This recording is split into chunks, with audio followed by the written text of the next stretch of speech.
So here we are back with I Will Fight No More Forever.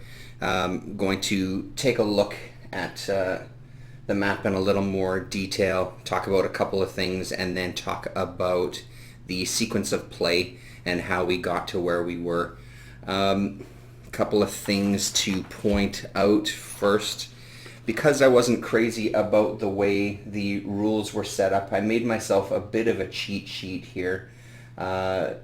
Specifically to kind of get the setup and the first grouping of restrictions. There's another grouping of restrictions that fall in a later section of the rule set, which I'll probably end up adding to this. I'll kind of redo this and put it together just to give myself one page to look at as opposed to flipping through. So you can see for the setup, it talks to you about where all of the units originally start, the different turns that different army units come into play, and then for the restrictions it talks about here we go. So during turns 1 through 11, army units may not cross a major river hex side, and indigenous units may only cross by a die roll. So basically if you want to cross something like the Snake River there as the indigenous player, you have to roll the die, and I believe it's just on a 1 you can cross. And if you don't, yeah, there you go.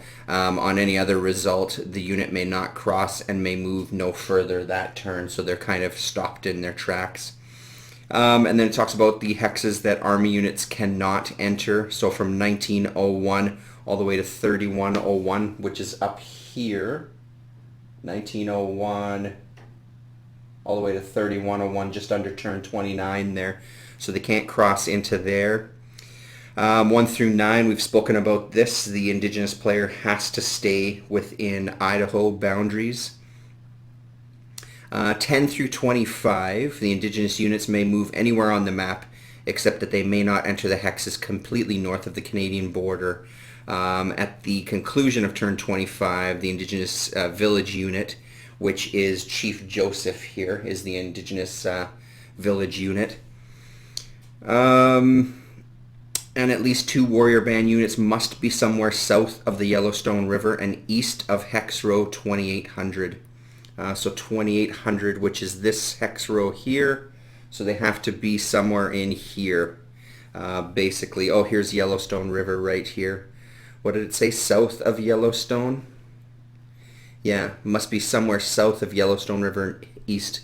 So my original plan, it's a good thing we're looking at this again. My original plan was to come up here, kind of up by Billings and straight up. But if I have to go even further east. So maybe we make a shot for Fort McKinney and then move our way up there. So it really does kind of put the indigenous player on a path without directly drawing a line on the map. How you get to these different spots is up to you. But there are very, very clear sort of goals, I guess, throughout the game that you need to get to. And if the indigenous unit enters a hex containing a town or a fort, they must stop. And if the indigenous player is in one of those hexes, so Fort Smith, Fort Custer, for example, Helena Butte, if they're there, they're automatically discoverable. So there isn't any hiding once you've entered a city or a fort hex, which completely makes sense. So with that, let's go to kind of, as we're starting game turn 7, there won't be much action that happens on this one, but I'll just take you through the basic sequence of play here. Back another page. Sorry about this. Shaky cam galore. So there's your sequence of play right there.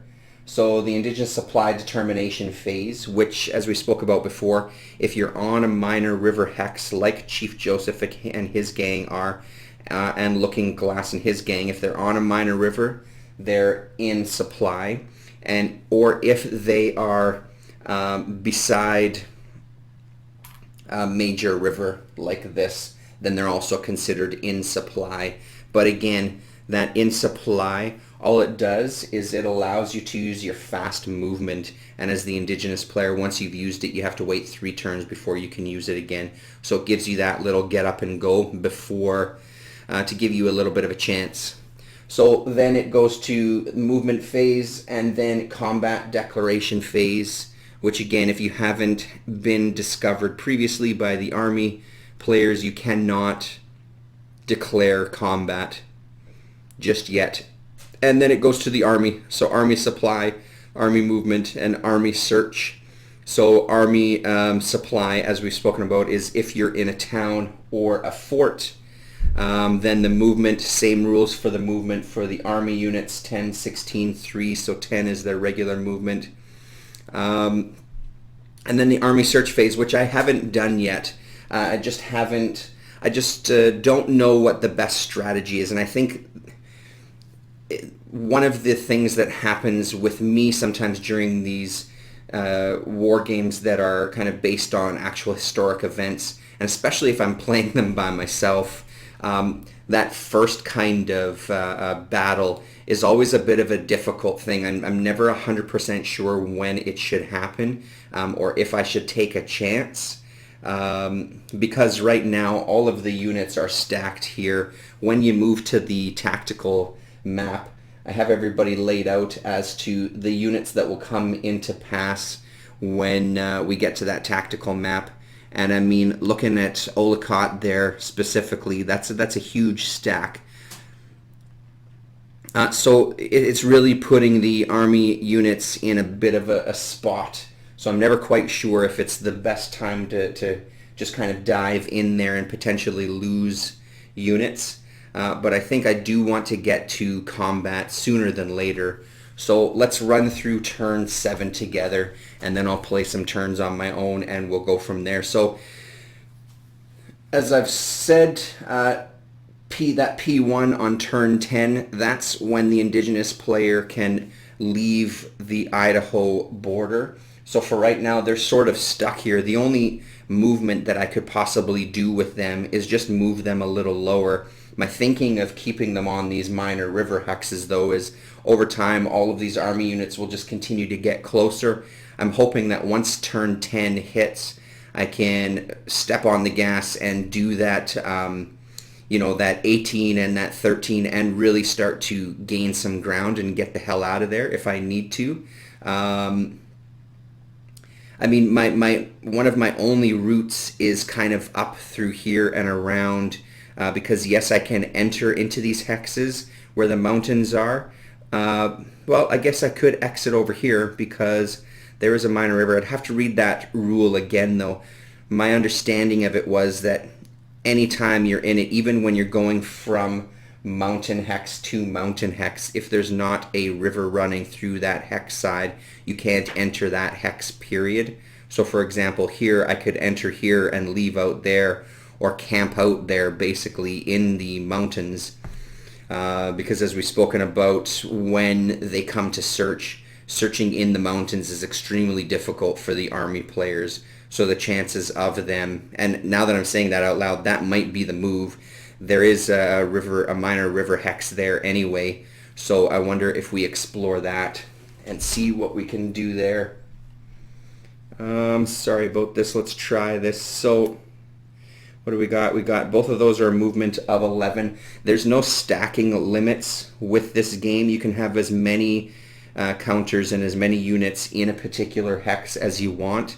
And even when it comes to traveling through opponents' hexes, there isn't a zone of control in this game either. So normally, taking Perry's unit, normally even if you entered one of the hexes directly around the Perry's unit, you would be considered in their zone of control. In many games, you'd have to stop on one of those hexes and battle would ensue. With this game, you can actually move through them. I believe it costs you an extra 2 movement points on top of whatever the terrain is underneath to move through enemy units. So maybe this is the strategy for now. So having the indigenous players move here. So what do we got here? We've got this hex is 3, this hex is 3, this one is 3, and this one is 3. You have to have the movement points to enter the hex. So 3, 6, 9 is 12 right there. So they don't have enough, but they can move to there, to the 9. So why don't we move these units there? And then these would be 3, 6. Chief Joseph is on top. I've put him on top because he has the lowest movement rate. So I'm moving these as an entire stack. So this way I know everybody. I want to keep everybody together basically. So let's move these units down here together. And then on the following turn, maybe we'll move into the mountains and hang out there, all of us in a bunch. So that takes care of the indigenous player's turn, and then we go to the army.